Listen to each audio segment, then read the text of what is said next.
चलिए एक्सरसाइज 4.4 के question number 3 में, ठीक है, जो क्वेश्चन दिया हुआ है उसमें एक आदमी है जो कि क्या करना चाहता है, एक रेक्टेंगुलर मैंगो ग्रुप बनाना चाहता है। मतलब एक रेक्टेंगुलर, ठीक है, आम का बगीचा बनाना चाहता है। ठीक है, मैंगो ग्रुप का मतलब क्या हो गया, आम का बगीचा। ठीक है, तो वो पूछ रहा है आपसे कि क्या एक ऐसा मैंगो ग्रुप बनाना पॉसिबल है जो कि रेक्टेंगुलर भी हो।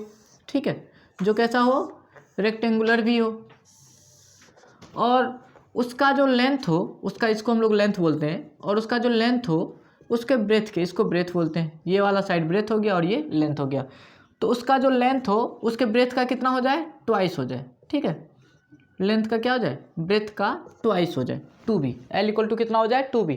तो आपको ये पूछ रहा है कि क्या एक ऐसा रेक्टेंगुलर मैंगो ग्रुप बनाना पॉसिबल है जिसका लेंथ क्या हो जाए, ब्रेथ का ट्वाइस हो जाए, मतलब ब्रेथ का 2 गुना हो जाए, और उसका एरिया कितना हो जाए, 800 मीटर स्क्वायर हो जाए। ठीक है, आपको सवाल समझ में आ गया होगा कि आपको एक रेक्टेंगुलर प्लॉट दिया हुआ है। ठीक है, और पूछा जा रहा है कि क्या वो पॉसिबल है कि उसका लेंथ जो हो उसके ब्रेथ का ट्वाइस हो जाए, 2 गुना हो जाए, और उसका एरिया कितना हो, 800 मीटर स्क्वायर हो जाए। तो इस टाइप के सवाल के लिए सबसे पहला काम, जैसे कि आप पहले करते थे, क्या करेंगे आप, लेट कर लेंगे छोटे वाले साइड को, let breadth of the mango group, rectangular तो है ये।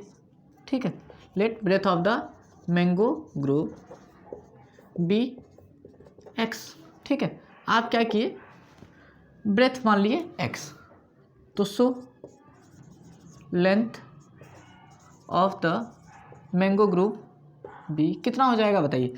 हम लोग को बोला है कि उसका जो लेंथ है वो ब्रेथ का ट्वाइस, 2 गुना है। अगर ये एक्स है तो ये कितना हो जाएगा, 2x। ठीक है ना, आपको सवाल में पूछा गया है कि क्या एक ऐसा रेक्टेंगुलर मैंगो ग्रुप बनाना पॉसिबल है जिसका लेंथ उसके ब्रेथ का क्या हो जाए, ट्वाइस हो जाए। तो आप ब्रेथ को मान लिए x, तो लेंथ कितना हो गया, 2 इंटू एक्स ट्वाइस, क्योंकि ट्वाइस मतलब 2 गुना। ठीक है, 2 इंटू एक्स कितना हो गया, 2x।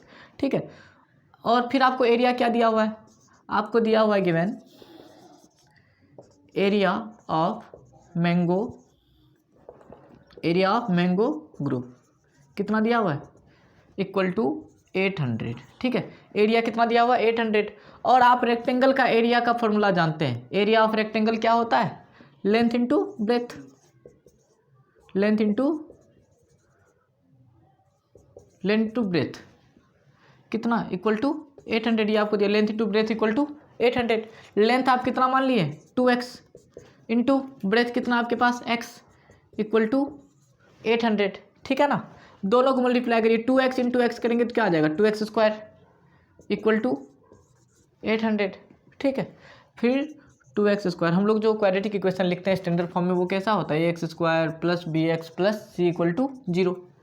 स्टैंडर्ड फॉर्म में क्वाड्रेटिक इक्वेशन कैसा होता है, x square plus b x plus c equal to 0। ठीक है, तो आपको इसको क्वाड्रेटिक इक्वेशन बनाने के लिए क्या करना होगा, राइट साइड में 0 लाना होगा। उसके लिए आप क्या करेंगे, 800 इधर प्लस का, और इधर आकर के ये क्या हो जाएगा, माइनस का, इक्वल टू 0। ठीक है, अब आप अपने क्वाड्रेटिक इक्वेशन में देखिए कि एक्स स्क्वायर वाला टर्म तो है आपके पास, ये एक्स स्क्वायर। ठीक है, लेकिन ये एक्स वाला टर्म आपको कहीं पर नहीं दिखाई दे रहा। तो इस इक्वेशन को आप जब लिखेंगे स्टैंडर्ड फॉर्म में तो ये क्या बनेगा, a x square plus b x. तो बी तो है नहीं, इसमें एक्स वाला टर्म नहीं है, तो आप बी की जगह पर क्या लिख देंगे, 0 इंटू एक्स। तो a x square plus b x और प्लस सी इक्वल टू 0। अब आपके पास एक क्वाड्रेटिक इक्वेशन आ गया जिसमें ए दिया हुआ है, बी दिया हुआ है और सी दिया हुआ है। ठीक है, आपको क्या बोला है कि find the length and breadth, आपको लेंथ और ब्रेथ निकालना है। इस रेक्टेंगुलर प्लॉट का आपको क्या करना है, लेंथ भी निकालना है और ब्रेथ भी निकालना है। उसके लिए सबसे पहला काम आप क्या करेंगे, डी निकालेंगे। डी इक्वल टू क्या होता है formula, B square minus 4ac।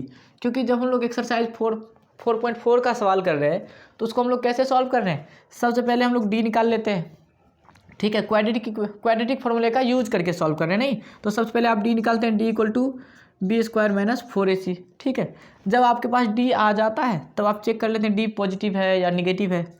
अगर डी का वैल्यू पॉजिटिव आ गया तो हम लोग कहेंगे निकालना पॉसिबल है, मतलब इसका लेंथ इसके ब्रेथ का ट्वाइस हो सकता है। ठीक है, तो सबसे पहले आप डी निकालेंगे, चेक करेंगे कि वो पॉजिटिव आ जाए या 0 आ जाए। ठीक है, जब डी पॉजिटिव और 0 आ जाएगा तब आप एक्स का फॉर्मूला लगाएंगे, कौन सा, x equal to minus b plus minus root D upon 2a, ये वाला फॉर्मूला यूज करेंगे, उससे आपको एक्स का 2 वैल्यू मिल जाएगा। ठीक है ना, तो सबसे पहला काम आप क्या करेंगे, डी निकालेंगे, D equal to b square minus 4ac।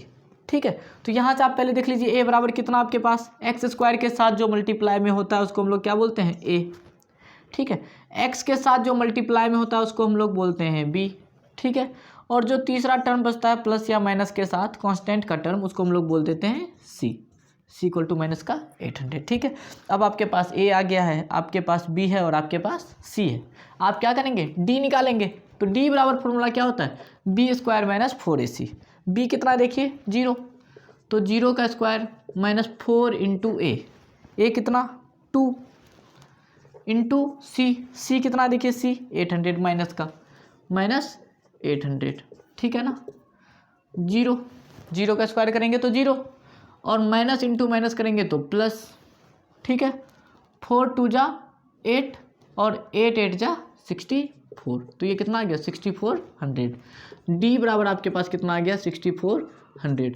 हम लोग जानते हैं कि अगर d का वैल्यू पॉजिटिव आ जाता है तो उस क्वाड्रेटिक इक्वेशन के रूट एग्जिस्ट करते हैं, वो रियल होते हैं, ठीक है।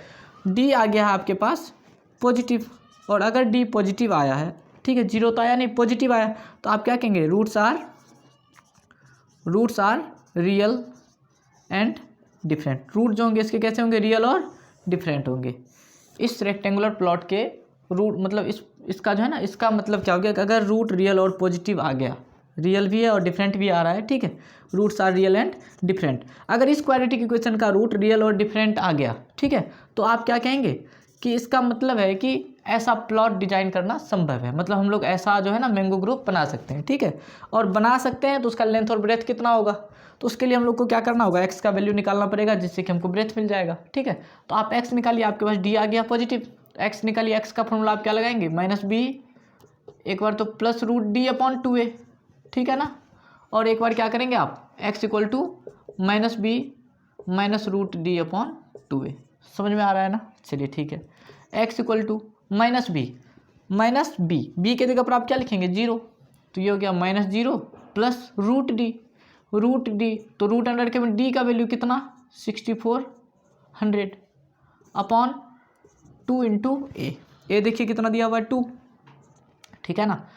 तो x इक्वल टू क्या आ गया आपके पास, x इक्वल टू देखिए रूट 6400 लिखा हुआ, तो सबसे पहले इसको रूट के बाहर निकालने के लिए आपको क्या करना होगा, ये तो 0 ही हो गया, तो ऊपर बचा रूट अंडर 6400 को हम लोग क्या लिख सकते हैं, देखिए 8 8 जा 64, 8 8 जा 64, और ये 2 0 लिखा हुआ है ना, इसको हम लोग क्या लिख सकते हैं 10 मल्टीप्लाई बाय 10 लिख सकते हैं ना।